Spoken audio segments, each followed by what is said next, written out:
But there are reports out right now, right, that Michael Jackson passed away with up to $400 million in debt. Mm-hmm. Okay?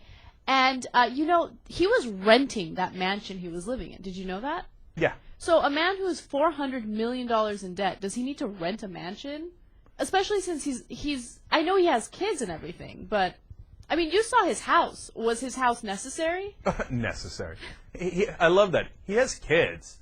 You know, a lot of people have kids and don't live in a mansion near Beverly Hills. I completely understand that, right? But, of course, this is a man who lived in the Neverland Ranch. Right. Who basically lived in an amusement park, so... No, I'll go further. First of all, look, I know you're not...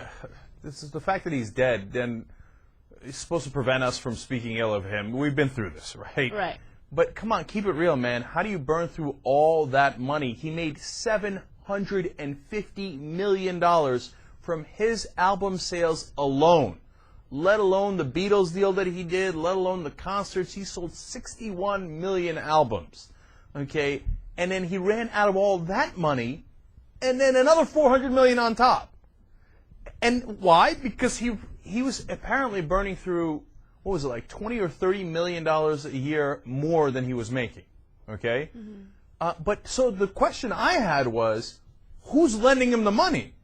I mean, what kind of jackass do you have to be? Like, this guy's $400 million in debt, losing $20, $30 million a year.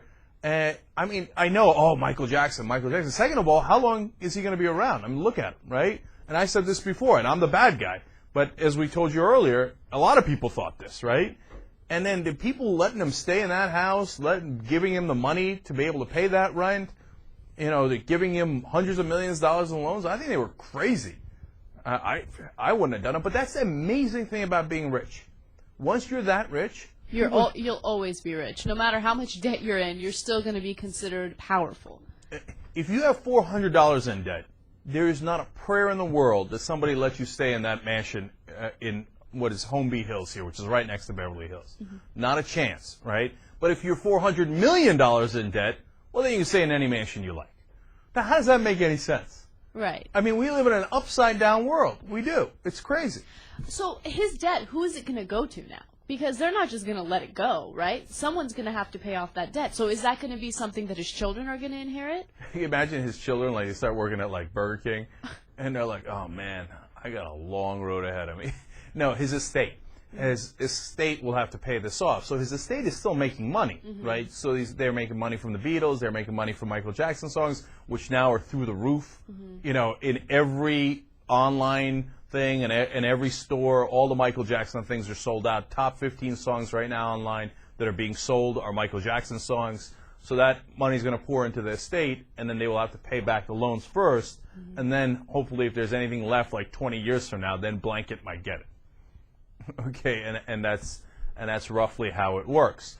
So I can't believe people lent him the money, and I can't believe nobody could get it through his thick skull that you can't keep living like this, except for the fact that he did. Until the day that he died, he lived like a king. So in some ways, as far as money's concerned, you could actually argue that he played it right. Because don't you want to go out $400 million in debt? You see what I'm saying? Like, I don't want to go out with $400 million in the bank. I screwed up. I should have spent more. You go out $400 million in debt, well, you spent every nickel you could have. Mm-hmm. Think about it. Now, possibly, the people that did it, maybe their logic was, well, whenever he dies, he's not going to pay this back. They know how much he's in debt by. Whenever he dies, people are going to go crazy about him, his albums, his music, videos, all that stuff, and I'm going to get this money. They basically were investing in the future for whenever he dies. Maybe they didn't know he was going to die as early, but they're like, it's going to be crazy when he dies. Yeah, I don't know if people really planned that far in advance, so. But because look at this. He has the Beatles catalog, am I right? I don't know what the dispute was over that, but he sold some of it for money, right, to pay some bills. So I don't know. I'm not exactly sure how much of the Beatles catalog he has left, but he also has the Michael Jackson catalog. Right. Yeah, and that's something that it's always going to make some money. That's like a constant paycheck. I know. From now on. I know. That's why they do it. But one, if they're waiting on him to die, that's a crazy play. Because, I mean, he looks like he was in bad shape, but he could pull an Ed McMahon and live till 86, in which case he'd have died 36 years from now. That's a bad play. Okay. Number two, if they're thinking that he's going to recoup the money from the concerts, like he's about to do 50 concerts in London, starting in London, etc., then I still think it's a bad play because I don't think he's going to make it. And then once he dies, or he is taken ill, which is actually, if you're looking to make your money back, the worst case scenario. I don't mean to be, crass here, but if you've got money invested in Michael Jackson, if he just is ill and he can't finish the tour, then you're screwed both ways, right? And that was the most likely scenario. He wasn't going to finish no 50 tours, the kind of shape he was in, Right, but 50 concerts. I feel like we're assuming whoever was invested or whoever he owed this money to were in dire needs, and we're like, oh, when's he going to give me this money? They're like, no, we're going to get our money. We don't need it right now, but we're going to get our money, you know? Yeah. I think it's a bad bet. Whoever he's renting that mansion from is not poor. Put it that way. Look, but here's the thing. Final thing on it. It's not like they got something figured out and we don't. People are suing him left and right. Some prince from Bahrain gave him a boatload of money really recently, and then realized, oopsie doopsie, this is a terrible investment, and then he sued him to get it back because he was supposed to write a book. Michael Jackson wrote a book. Come on. He was supposed to do another album. He didn't do any of that because he's off in Never Never Land, okay, in his head. So then he sued him, and he ain't going to see it. I mean, look, maybe he'll see a dime of it from the estate, but it's a bad gamble. In fact, because of all these lawsuits, that's one of the reasons why he had that big auction, where he was auctioning off his glove and all this merchandise that he had accumulated over the years.